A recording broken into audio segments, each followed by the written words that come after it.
move forward with either some form of investigation or prosecution. First, there is some precedent that is important here.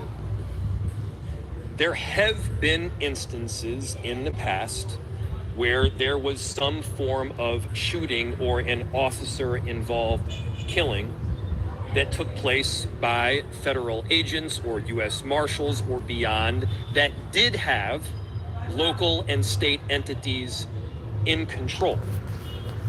By the way, we're not even talking just about full control here. We're talking about being at the table.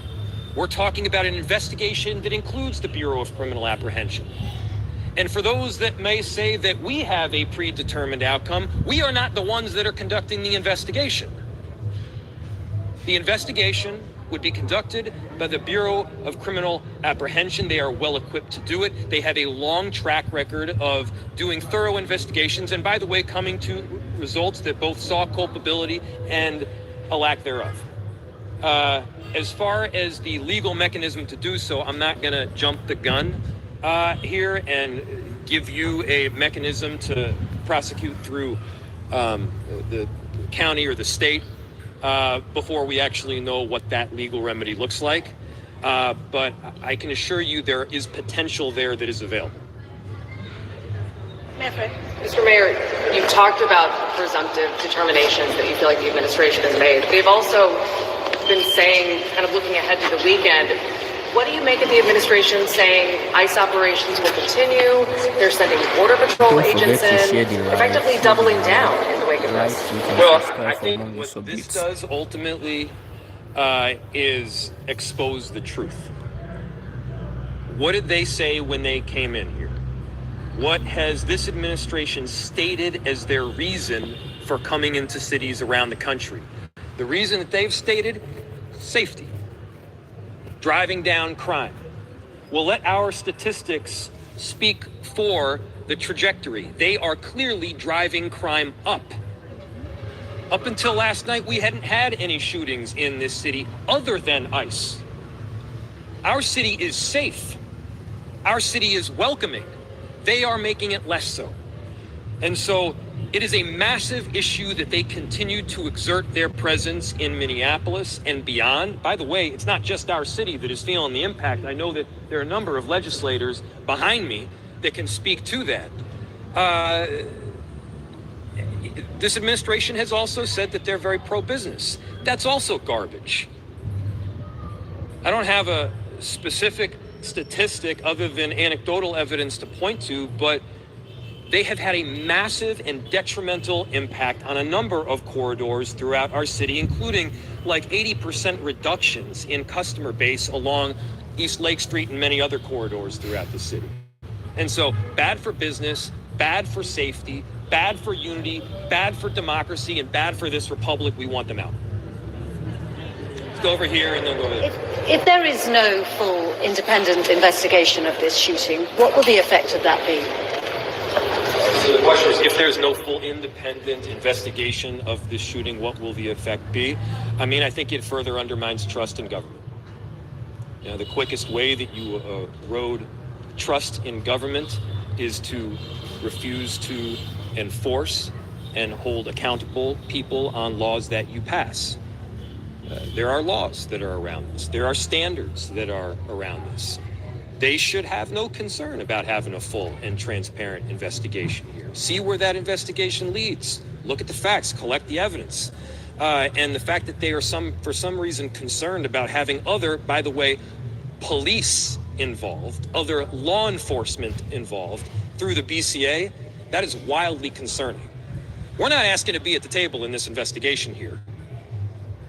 We do think that people that have some willingness to see things clearly are.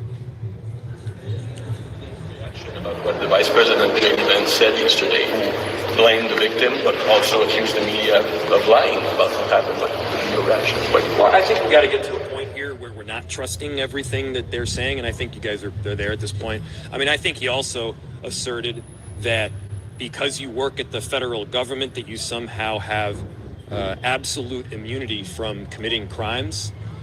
That's not true in any law school in America, whether it's Yale or Villanova or anywhere else. That's not true. if you break the law, if you do things that are outside the area of what your job responsibilities require, and this clearly seems to be at the very least, this is great. At the most, is what you heard people say back here. This is a problem and it should be investigated.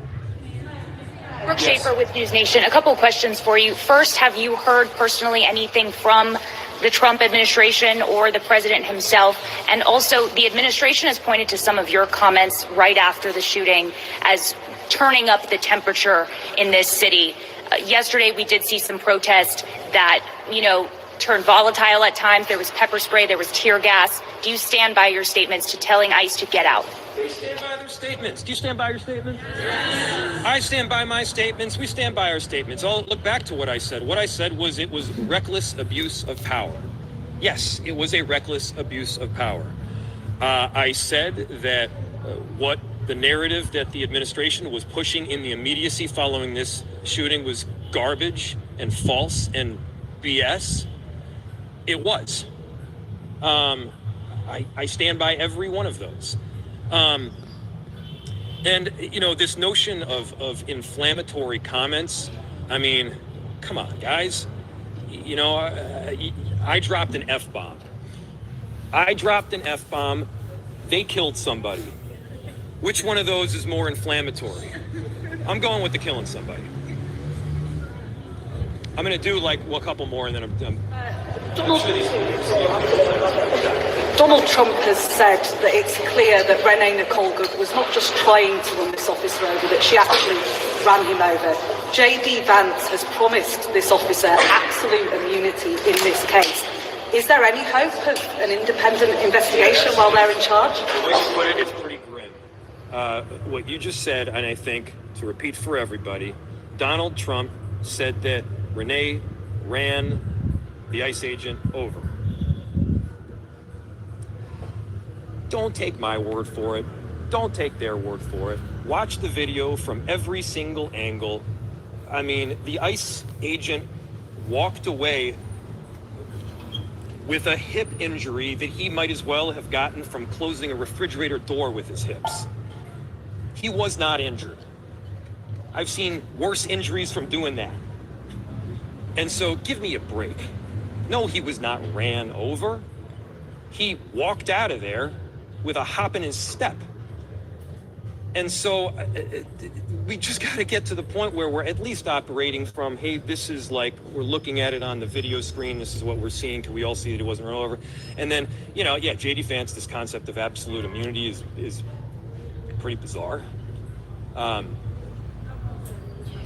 Very concerning. It's extremely concerning. That's why we're asking for the BCA to be part of the investigation. More questions. I have a question for someone other than my boss. I'm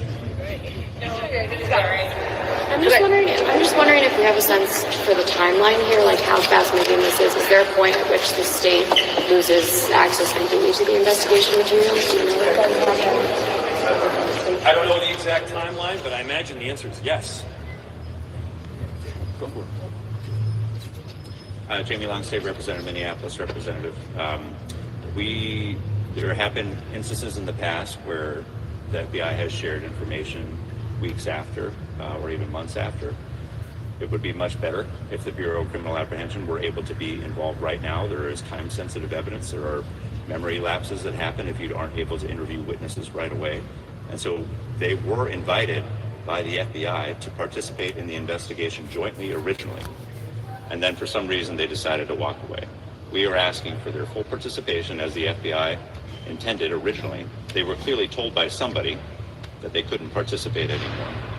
And when you have President of the United States, the Vice President, the FBI Director of Homeland Security already coming to conclusions, and then they are told on the ground that they can no longer be involved with local investigators, that causes a lot of concern. And to us, time is important, but they should be involved in the investigation at any time that they're allowed to be.